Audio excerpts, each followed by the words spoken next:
The Brooklyn Nets just can't seem to get out of their own way. Yesterday at Barclays, the Nets held Miami to just 16 points in the first quarter and then followed it up by holding the Heat to just 15 points in the second, meaning Miami was held to just 31 points at the break. That 31-point half marked the lowest scoring half the Nets had faced since 2021.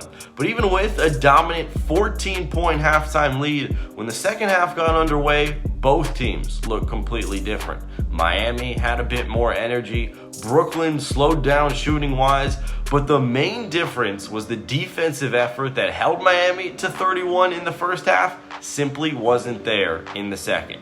If I could pinpoint to one thing, every time we didn't come away with a 50-50 ball, we paid for it.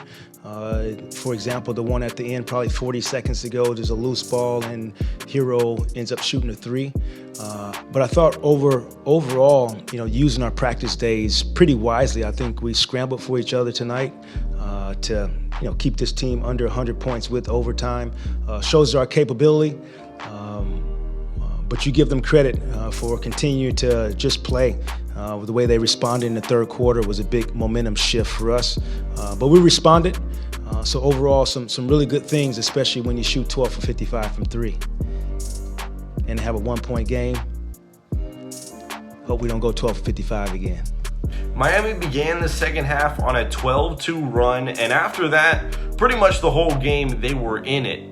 In the end, it was a tie game, and Butler had a shot to win it in regulation, but he couldn't hit, so we had overtime in Brooklyn. And then to wrap it up in OT, Bridges had the final shot, down 1 for the Nets. He could not convert, and the Heat would escape 95-96 over the Brooklyn Nets. The Nets have now lost 8 of their last 9 and 14 of their last 17, dating back to December 10th.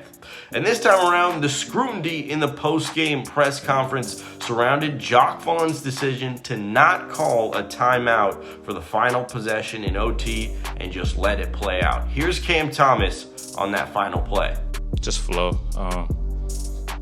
We had good flow. I guess he didn't want to mess up the flow, have Miami set their defense up in that aspect, So we just wanted to, whoever got it, Miriam McKill, just get downhill, try to get the best shot we can. So that's the best shot he could have got, I guess. So, we just got to live with it at the end of the day. I feel like we had good rhythm, good flow, good movement.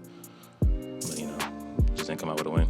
The Nets still stand at 10th in the East, but at the direction they're heading now, there is no way they'll be able to hold off teams like Atlanta or Toronto down the stretch. The Nets now sit 7 games below 500, 16-23, and now they'll head out west to face Portland and both of the LA teams. So a bonding opportunity with the road trip and yet another opportunity to turn it around. Oh, also Jacque Vaughn mentioned in his pregame presser that Ben Simmons is expected to be on the bench for the West Coast trip, but still no official timetable for his return. With WFUV Sports, I'm Miles Grossman.